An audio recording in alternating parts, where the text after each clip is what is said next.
ओम शांति। ये कहा जाता है कि गीता एक युद्ध शास्त्र है। हमारे संस्कृत में दो शब्द हैं, शस्त्र और शास्त्र। शस्त्र बाह्य वैरियों को नष्ट करने के लिए हैं, जबकि शास्त्र मनोरोगों को, मानसिक वैपरीत्य को, आंतरिक तुमुल को नष्ट करने के संबंध में है।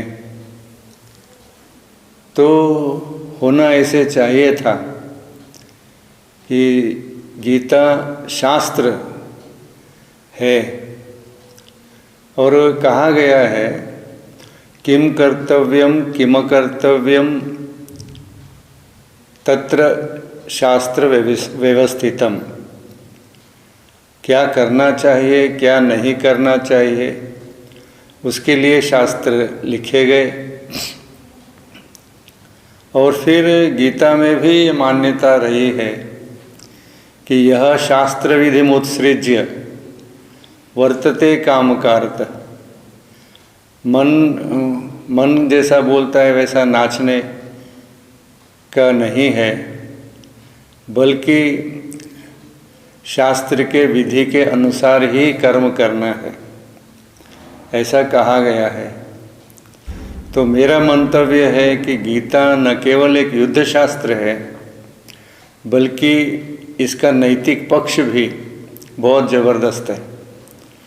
परंतु दुर्भाग्य यह है कि जो कोई भी गीता के ऊपर टिप्पणियाँ लिखी गई हैं, उन सब के ऊपर जो चित्र दिखाते हैं वो शस्त्रधारी अर्जुन का और शस्त्र प्रयोग करने के लिए बाध्य करते हुए कृष्ण का दिखाते हैं। उसके नैतिक पक्ष को जैसे कि नकारा गया, ऐसा मैं मानता हूँ।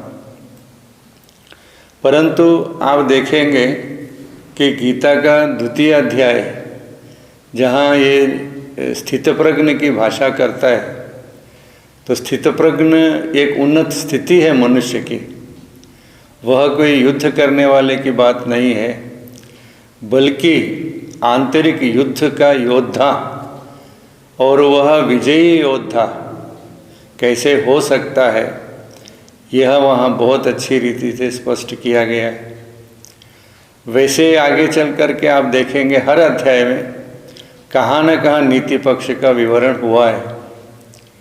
इसीलिए हम समझते हैं किसी व्यक्ति को यदि नीतिबद्ध जीवन जीना हो तो वह गीता, जिसको कहा ही जाता है श्रीमद् भगवत, भगवत द्वारा प्रदत्त श्रीमद्, इसको ऐसा लेंगे ना तो बिल्कुल स्पष्ट अनुभव होगा। भगवत द्वारा माना भगवान द्वारा प्रदत्त श्रीमद्, श्रेष्ठ मत, डायरेक्शन, एथिक्स या कोड ऑफ कंडक्ट भगवान ने दिया।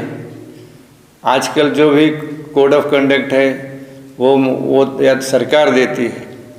ये जो कोड ऑफ कंडक्ट है गीता में, वो भगवान द्वारा दिया हुआ है। और भगवान कभी किसी को रॉन्ग डायरेक्शन नहीं देता, रॉन्ग सजेशंस नहीं देता, राइट ही राइट देता। क्यों? क्योंकि वह सत्य है और सत्य हमेशा श्रेष्ठ होता है, सन्मार्ग के लिए रास्ता दिखाने वाला होता है। तो भगवान खुद कहता है कि सत्संग, एक सत्य बाप का संग करने से हमारे अंदर की जो भी कमियां हैं, कमजोरियां हैं, खामियां हैं, वीकनेसेस है, अशक्तता है, वो निकलती जाएगी। कैसे? यह फिर अभी हम देखते हैं कि आज तक समझिए हम गीता शास्त्र को भी सुनते आए, मगर एक बात समझ में आई नहीं हमारे। कहा जाता है गीता 5000 वर्ष पहले सुनाई गई है। ठीक है, सुनाई गई होगी, परंतु 5000 साल के इस सुदीर्घ अवधि में गीता जो चाहती है वैसी समाज की संरचना हुई ही नहीं। ये बात सब लोग मानेंगे हमारी कि गीता क्या चाहती है, स्थित प्रज्ञ लोगों की एक समाज हो। गीता क्या चाहती है, कर्मयोगियों की एक समाज। गीता क्या चाहती है, ऐसे जो कहा गया है कि निद्रा, सुषुप्तावस्था और स्वप्नावस्था और जागृत अवस्था से ऊपर उठ करके हम तुर्यगावस्था को प्राप्त करे हुए व्यक्तियों का एक समाज निर्माण हो। गीता क्या चाहती है? गीता चाहती है कि त्रैगुण्य विषया वेदा, वेद त्रिगुणी है, माना सतो रजो तमो है, तो तमो रजो सतो। अब गीता चाहती है कि सतो प्रधान ऐसे आत्माओं के, व्यक्तियों के समाज का निर्माण होना चाहिए, परिवार का निर्माण होना चाहिए, व्यक्ति का निर्माण होना चाहिए। सब इस बात को मानते हैं कि समाज की इकाई व्यक्ति है। और जो ज्ञान गीता का समझिए, एक अर्जुन को ही दिया गया, एक सेकंड के लिए हम मान लेते हैं अर्जुन को ही दिया गया, ठीक है। क्यों दिया गया? ये मान करके कि एक व्यक्ति को हम यदि सुधारेंगे तो व्यक्ति से, परिवार से, समाज से, राष्ट्र से, विश्व का सुधार होगा। ये परिकल्पना शायद रही होगी लिखने वाले की। जैसे हम यहाँ ब्रह्मा बाबा के जीवन चरित्र को देखते हैं तो शिव बाबा ने एक ब्रह्मा को अपनाया। आप देखेंगे आज करोड़ों की संख्या में उसके नियमों पर, एथिक्स पर चलने वाले हैं। उनका दैनंदिन जीवन पद्धति जो है ना, वो श्रीमत के अनुसार है। ऐसा हम सब अनुभव करते हैं। आज अबाल वृद्ध और विश्व के हर कोने का व्यक्ति शराब और कबाब से दूर होता जा रहा है इस एक ब्रह्मा कुमारी के ज्ञान से। पर भगवान ने एक व्यक्ति को निमित्त बनाया। शायद वो परिकल्पना शास्त्रकारों ने इस वर्तमान समय के इस पुरुषोत्तम कल्याणकारी संगम युग से ली है, या वरना ऐसा हो नहीं सकता कि एक व्यक्ति को दे तो वो कोई युद्ध के लिए, बाह्य युद्ध के लिए नहीं हो सकती है। अंतर तुमुल, अंतर द्वंद्व जो मनुष्य के अंदर है, क्या वो संस्कारों को माने या श्रीमत को माने? क्योंकि संस्कार मनुष्य दत्त प्रदत्त हैं, संस्कार समाज के लोगों के हैं, या संस्कार जिसको हम देखते हैं वो सारे के सारे परमत पर है, मनुष्य मत है। और कभी भी कोई भी मनुष्य की मत, परमत मनुष्य को श्रेष्ठ नहीं बना सकती है। ये हमारे अंदर निश्चित धारणा होनी चाहिए, क्योंकि हर एक मनुष्य आज काम से, क्रोध से, लोभ से ग्रसित है। जबकि गीता कहती है कि कामः क्रोधः लोभस्तथा नरकस्य त्रिविधम द्वारम, ये नरक के 3 द्वार हैं, तस्मादेतत् त्रयम् त्यजेत्, इनका त्याग करना चाहिए। अब जब ये जबरदस्त श्रीमत दी गई है, जबरदस्त ऑर्डिनेंस दिया गया है, तो इस ऑर्डिनेंस पर मनुष्य को चलना चाहिए। ये सुग्रीवाज्ञा जैसे कि है कि इनको त्यागना चाहिए, पर त्यागे हुए व्यक्ति आज हमको दिखाई नहीं दे रहे हैं समाज में। और एक तरफ वो समाज है, एक तरफ ब्रह्मा कुमारियों की संस्था है, या उससे जुड़े हुए भाई बहनें हैं जो करोड़ों की संख्या में आज हैं। तो इनको शराब और कबाब मालूम नहीं है, ये अपने जीवन से, काम विकार से दूर हटते जा रहे हैं। लोभ और क्रोध इनसे हटता जा रहा है। सब मानते हैं कि ये व्यक्ति शांत चित्त के हैं। तो वो जो गीता में योगस्थः कुरु कर्माणि का मंत्र दिया गया, इनका त्याग करो और योग में रह करके तुम का कर्म करो। तो योगी जीवन दैनंदिन जीवन में आना चाहिए। तो योग, कर्म ही योग है नहीं। अब कर्म महाभारत के अनुसार या कई अन्य शास्त्रों के अनुसार जो वो कर रहा है, चाहे वो मांस बेच रहा है या चाहे और कुछ भी कर रहा है, वो उसका पेशा है और वह उसके लिए धर्म है। जैसे भिखारी है, भीख मांगना उसका धर्म है। ऐसे नहीं हो सकता है। इसको योगस्था कुरुकर्मणि आदेश की मान्यता मानते नहीं हैं हम लोग। तो भगवान जब कह रहा है कि तुम योग में, अब ये योग क्या है? योग है कर्म में कुशलता। योग तो कर्म में कुशलता कब आ सकती है? जबकि उसका कंसंट्रेशन या ध्यान एकाग्रीकरण अधिक होगा। ध्यान का एकाग्रीकरण होना, उसके लिए 2 पॉइंट्स भगवान ने आज समझाए, बाबा ने समझाए। कि बाबा ने कहा तुम 2 शब्द याद रखो, बिंदु और सिंधु। तो तुम बिंदु हो और सिंधु की संतान हो। तो संतान सिंधु की है ना, तो हमारे अंदर भी सिंधुत्व आना चाहिए। हम साहित्य में सिंधुत्व की 2 परिभाषाएं करते हैं। एक तो विशालता, गंभीरता, और दूसरा सिंधुत्व माना सत्य, पोख्ता, सॉलिड। तो भगवान हम बच्चों को जो सिखा रहे हैं बाबा, वह यही है, तुम ये जो जबरदस्त गुण है गंभीरता का, वो अपने अंदर अपनाओ ताकि व्यर्थ से तुम बच सकते हो। अब गंभीरता का ये अर्थ नहीं है कि जलमुआ जलकुकड़ा मुँह लेकर के घूमे कि हम गंभीर हैं। नहीं, गंभीर देवताएं हैं। देखेंगे आप देवताओं का कश्मीर से कन्याकुमारी तक जो मुखड़ा है, चाहे वो चित्र है या शिल्प है, वो स्माइलिंग है, मंदस्मित भाव है। वो आर्टिस्ट, वो कलाकार, वो शिल्पकार नहीं जानता ये देवता कौन है, परंतु अनजाने में भी देवताओं के नयन, जिसका गायन है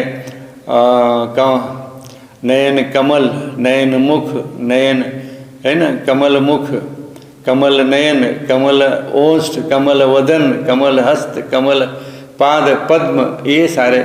अब ये गायन का तात्पर्य यही है कि ये न्यारे और प्यारे हैं। हमारा राष्ट्र पुष्प कमल है। कमल में कोई गंध नहीं, सुगंध नहीं होती है, देखने में भी कोई उतना नहीं, साधारण पुष्प है। सौंदर्य और सुगंध तो गुलाब में, मोगरे में होती है, परंतु इसको राष्ट्र पुष्प इसलिए किया, ये कीचड़ में रहता है, परंतु इतना सुंदर और स्वच्छ होता है, स्वच्छ। और यही भगवान बाप हमको समझाते हैं कि बच्चे, तुम घर रूपी या समाज रूपी दलदल में हो और तुमको स्वच्छ रहना है। गृहस्थ में रहते हुए भी मोह से दूर होना है। ये गीता का मेन जो उद्देश्य है कि मनुष्य को निर्मोही बनाना। भले कोई मनुष्य काम छोड़ा होगा, क्रोध छोड़ा होगा, लोभ छोड़ा होगा, परंतु वह अपने जीवन से मोह को निकाल दे। मोह को समझिए, अब सन्यासी हैं, ये कहा जा सकता है कि वो निर्मोही हैं, परंतु उनको अपने शरीर से मोह तो होता ही है ना, चाहे कुछ भी हो। कल तक जो सन्यासी थे वो अपनी आत्मशक्ति के कारण अरण्य में रहते थे, जंगलों में, परंतु वहाँ शक्ति खो गई। आज वही सन्यासियों की गिरावट हुई, वो शहर में आ गए। आए तो भी कोई सादगी जीवन उनका नहीं है, करोड़पति अरबपति हैं, सोने के वज्र खचित सोने के सिंहासन पर बैठते हैं, शरीर पर इतना सारा सोने का आभूषण डाल लेते हैं। तो ये सादगी तो नहीं हुई। सादा जीवन उच्च विचार ये कहा जाता है, तो सादा जीवन उच्च विचार कहाँ हुआ? गीता यही सिखाती है कि तुम्हारा जीवन सादा हो और तुम्हारे विचार वो श्रेष्ठ से श्रेष्ठ हो। क्योंकि भगवान के मत पर, बाबा के मत पर जो चलते हैं उसके विचार श्रेष्ठ और आचार सादे होते हैं। वो फिर प्रैक्टिकल में हमने देखा, वो ऐसे कि जो 3 पीस का सूट पहनता था दादा लेखराज, उसका जीवन में इतना परिवर्तन आया कि वो सारी जीवन बाद वाली हर एक कपड़े में, माना सादे से सादा कपड़ा पहन करके बिताए। और उसी का नतीजा ये हुआ कि उनके जो भी मानस पुत्र निकले या मुख वंशावली निकली, वो सारे के सारे जीवन सिंपल सादगी भरे थे। सत्यता, स्वच्छता और सादगी उनके जीवन से ओतप्रोत है, बहुत सिंपल रहते हैं। आपको गलती से भी उनके अंग पर कोई लॉकेट, कोई ब्रासलेट, कोई कंकण सोने का दिखाई नहीं देगा, वो भी सादगी है। रहन सहन भी बहुत, उनके रहने के स्थान भी आप देखेंगे सिंपल है। कोई कहेगा नहीं नहीं जी आजकल ब्रह्मा कुमारियों के बड़े बड़े महल बने, वो महल आपके लिए बने, वो सिंपल रहती हैं। महल तो आपको देखने के लिए कि भाई हाँ बड़ा है, तो बाबा कहता है बड़े बड़े लोग आने के लिए बड़ा मकान चाहिए ना बच्चे, तो बड़ा मकान बनता है बड़े लोगों के लिए। उनके लिए क्या है, वही सादा भोजन खाते हैं। तो ऐसा एक नैतिक पक्ष जो है और मानते हैं हर कोई, वह हमारे मन हमारे जीवन में घुसा हुआ होना चाहिए। माना हमारा जीवन उससे ओतप्रोत होना चाहिए। ये नैतिकता है, नीतिबद्धता है, चाहे वो विचारों की है, चाहे आहार की है, चाहे व्यवहार की है। क्योंकि विचार से ही आहार, आहार से ही व्यवहार बनता है। अन्न अन्न जैसे कहा जाता है ना, जैसा मन वैसा अन्न, जैसा अन्न वैसा मन, ये इंटरडिपेंडेंट है। तो शुद्ध अन्न लेना चाहिए। तो शुद्ध अन्न कहाँ से लेंगे? आँखों से लेंगे, कान से लेंगे, मुंह से लेंगे। तीनों ही पक्ष स्ट्रांग है, ज़बरदस्त है। इसीलिए जो कहा गया कि बुरा मत देखो, बुरा मत बोलो, बुरा मत सुनो, तो अब भगवान बाबा ये कहते हैं कि बच्चे बुरा मत सोचो।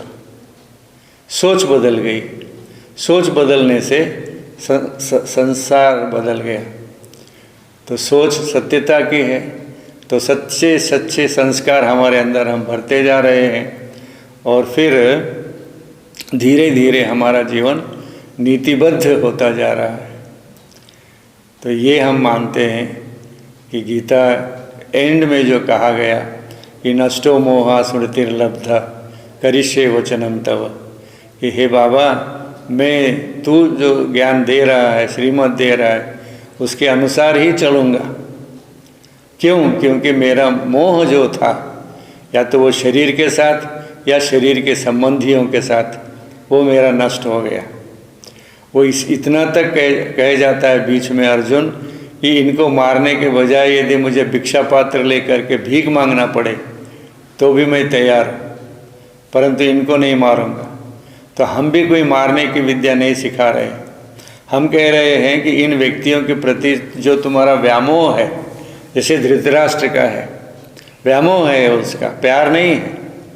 प्यार होता तो मरने नहीं देता, व्यामोह है। तो व्यामोह उसको कहाँ से कहाँ लेकर गया। 101 संतति को मृत्यु के घाट उतार दिया गया, वो बचा रहा। तो ये व्यामोह है। तो भगवान हमको नष्टो मोहा बनने की विद्या सिखाते हैं। ये इस गीता का नैतिक पक्ष है। मैं समझता हूँ आपको ये विचार स्पष्ट समझ में आए होंगे। ओम शांति।